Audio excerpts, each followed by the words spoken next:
The year is 2020. A deadly virus has gripped the globe. The United States, under the guidance of a far-right authoritarian, has suffered greatly. Nearly 200,000 people have been claimed by the virus. And the country's economy is in the worst state since the Great Depression. The fate of the United States rests in the capable hands of the Postal Service.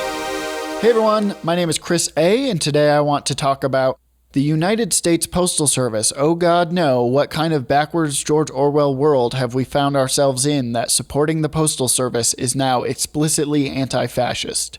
Mail. It's not just I was going to make a joke here about famous transphobe Ben Shapiro, but honestly, I just can't be bothered. That guy. Every day, the United States Postal Service processes and delivers 472.1 million pieces of mail.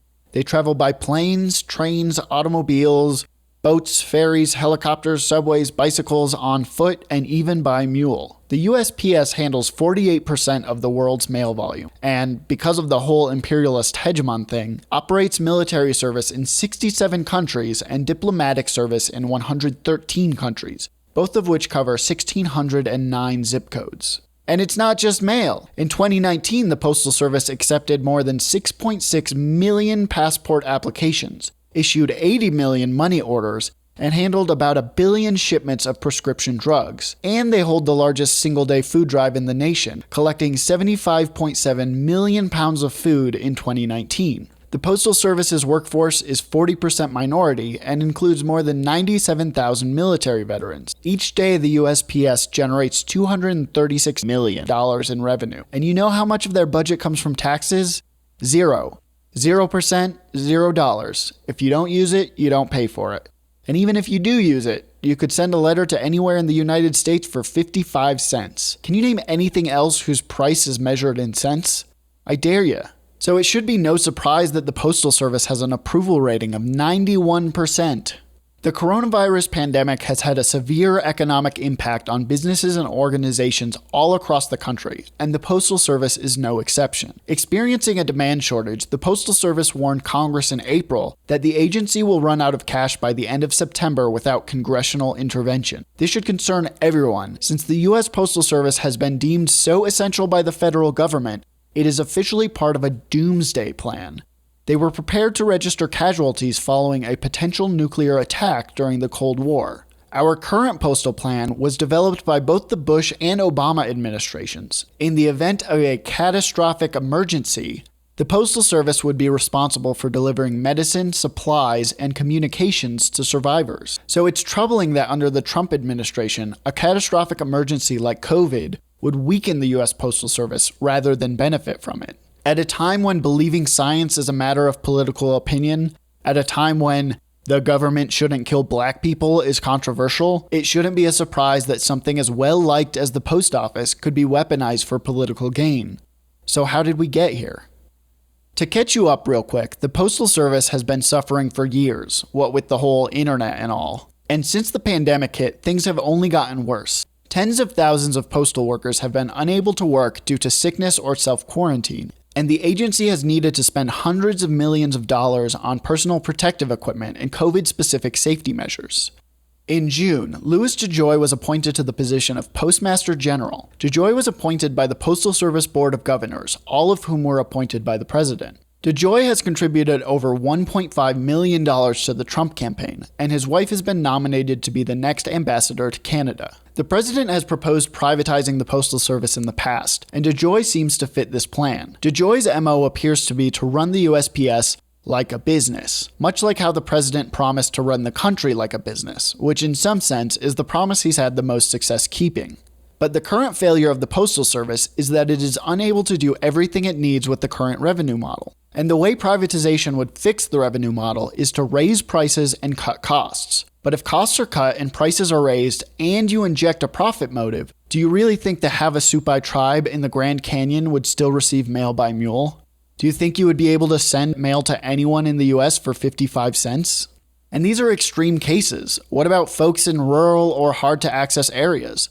Their prices would likely skyrocket because of the added resources needed to serve them. And none of this is a guess. We already have the evidence. Amazon, UPS, and FedEx all use the United States Postal Service for what are considered to be last-mile deliveries to homes and businesses, which tells us that profit motive is not enough to serve these communities, at least not with the current degree of affordability. So privatizing the Postal Service would disenfranchise rural populations, poor populations, and a lot of indigenous people. That's bad. In the interest of cutting costs, DeJoy's reforms include limiting overtime and decommissioning 10% of mail sorting machines. Fewer mail sorting machines means more time needed to process the mail by hand, and fewer overtime hours means postal workers leave mail unsorted at the end of the day. And because of math, if you run a deficit every day, the delays grow over time. In fact, according to a letter written by 31 senators last week, hundreds of veterans and VA staff are experiencing weeks-long mail delays, causing veterans to miss doses of vital medications. That's bad. So we find ourselves in the middle of a pandemic, with the largest postal service in the world on the verge of collapse. And to make matters worse, we have an election coming up. An election some historians have called the most consequential in modern history. And due to the pandemic closing polling stations and reducing the number of volunteers able to work the polls, mail-in voting is more crucial than ever. For example, the Kentucky primary in June saw 1.03 million votes cast, over 3/4 of which were by mail. But the necessity for mail-in voting has seemingly made voting more accessible for more people. Of the states that have held presidential primaries and caucuses this year, 31 saw an increase in turnout compared to 2016.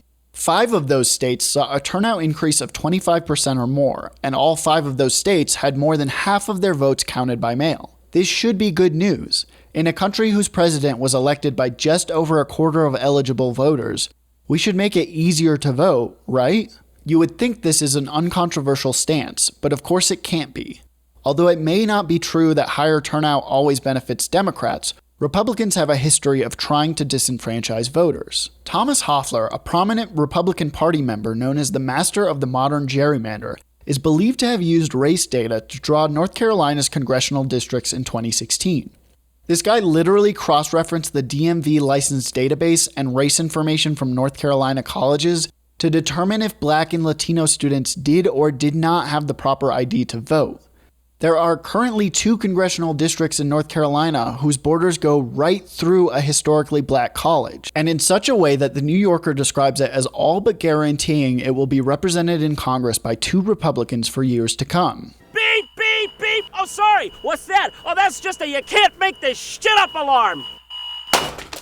So it's no surprise that the third president to be impeached, a president whose approval rating has never surpassed 50%, a president who has never been more popular than his 3 predecessors, would want in on this "let's make sure certain people can't vote" action. We are living in a moment when the only living former president in the ruling party will not vote for the incumbent. The 2012 Republican nominee won't be voting for the incumbent.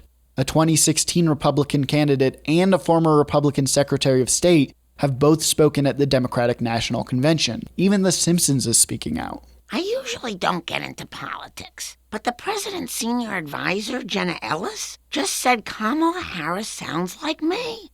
Lisa says she doesn't mean it as a compliment. But can I say, Simpsons team, if you're going to dip your toes into politics now, maybe hit them a little harder than you were mean to our fictional character. I've already detailed the logistical challenges being deliberately imposed on the Postal Service, but it should be no surprise that what I'm really fascinated by is the language game. Everything I've said in this essay could be evidence of a grand conspiracy, and for that you may call me paranoid. Donald Trump is stealing the election! But I'm not alone. Legal experts, lawmakers, and no less than the previous president have called the current attack on the USPS a threat to our democracy. The General Counsel and Executive Vice President of the Postal Service has even warned 46 states that their voters may be disenfranchised even if they follow all the state guidelines. Oh yeah, also the president said this. So therefore, they don't have the money to do the universal mail-in voting. So therefore, they can't do it, I guess, right? Are they going to do it even though they don't have the money? This is nothing new. Our president hates voting. He lost the popular vote by nearly 3 million. He's always tried to sow distrust in the electoral process. Because the only way we're going to lose this election is if the election is rigged. Remember that. She should not be allowed to run. And just in that respect, I say it's rigged. He's obsessed with voter fraud, which is a crime most legal experts say virtually never happens. The president said in August that he thought a primary election in New York should be rerun due to delays. He's even claimed that he has the right to prevent mail-in ballots via executive action. That was a lie. So even if we put aside all the operational challenges facing the Postal Service, we have a president who is actively discouraging people from voting, except not all the people. Florida has been working on this for years, and they have a very good system of mail-in. And that would be absentee or even beyond absentee. Despite Trump's obsession with non-existent voter fraud, mail-in voting is apparently fine if you live in Florida, a state widely regarded for the integrity of their elections. Why Florida? Does it have anything to do with the fact that 15% of Trump voters in Florida distrust mail-in voting so much that even receiving a ballot in the mail would make them less likely to vote? That number is 12% in Pennsylvania and 10% in Michigan. If that proportion of Trump voters had abstained in 2016, just in those 3 states, our president would be Hillary Clinton right now. So this might explain the sudden reversal in course. This is an ongoing situation. By the time you watch this, maybe democracy has already been saved. Or maybe the Postal Service collapsed and you're watching this from your nuclear bunker. In any case, the situation seems to have caught fire this past weekend. At the time of writing, 20 state attorney generals are preparing lawsuits against the Trump administration and USPS to prevent any cuts that could impede mail-in voting. The House of Representatives has been recalled from their summer recess, and Minority Leader Chuck Schumer has asked Mitch McConnell to do the same for the Senate. The House is expected to vote Saturday, August 22nd, on $25 billion of funding for the Postal Service. If they receive the funding, it will be the first time in 40 years that the USPS has accepted taxpayer money. Additionally, DeJoy is expected to testify before Congress the following Monday to address the policy changes he's overseen. And that's not to mention the Postal Service's own Inspector General conducting a review of the changes and possible ethics violations. But good news! This past Tuesday, August 18th, DeJoy announced that the Postal Service will suspend the controversial changes in operations until after the election. So that's nice. At least our country will survive until November. One of the reasons we apparently shouldn't trust mail-in voting is that we wouldn't know the result on election night. You could have a case where this election won't be decided on the evening of November 3rd. Absolutely. This election could What's be wrong with that? decided 2 months later. It won't be 2 months, but what's wrong with the proper mailing count? This idea is once again a matter of partisan opinion. 93% of Biden voters in Florida, Pennsylvania, and Michigan would be willing to wait for delayed election results, while only 13% of Trump voters in those states would do the same. But I want to echo Jonathan Swan in the previous clip. What's wrong with not knowing the result on election night? I mean, it'll suck, sure, but putting aside for a second the unique stakes of this election, think of all the election years you've stayed up past midnight just dying to know who won. Imagine living in a country where the results of an election are not a prize to be won by the first news network to call it. Imagine instead of staying up late after the polls close to find out who won, we find out through a slow and methodical processing of paper ballots that literally anyone in the country could procure, even people living at the bottom of the Grand Canyon. To me, this sounds kind of idyllic. Obviously, there's a lot at stake in this election, and it won't be easy to be held in suspense. But in a world of 24-hour news, where speed is sometimes paramount to accuracy, where every story is breaking, wouldn't it be nice to have an electoral system that's not? So what do? Well, first off, call your senators and member of Congress, demand that they vote to fund the Postal Service, and then make sure you vote. And if you don't like fascism, a political theory this country used to fight wars against, you gotta vote for Biden. I know, but do it. Biden's the only choice. 76% of voters are eligible to vote by mail this year. That probably includes you. So request a mail-in ballot from your state now, right now. I'll put a link in the description of this video. If you can, drop off the ballot in person. We should be able to trust mail-in voting, but with everything that's going on, dropping off in person will be the best way to guarantee your vote is counted. Some states allow household members or designated persons to drop off ballots on the behalf of others. There's a link in the description below with each state's guidelines. If your state allows it, consider offering to drop off ballots for vulnerable members of your household or family. Take advantage of early voting if you can. Talk to your friends, family, and neighbors about voting. Donald Trump is a hugely unpopular president. He lost the popular vote by nearly 3 million in 2016.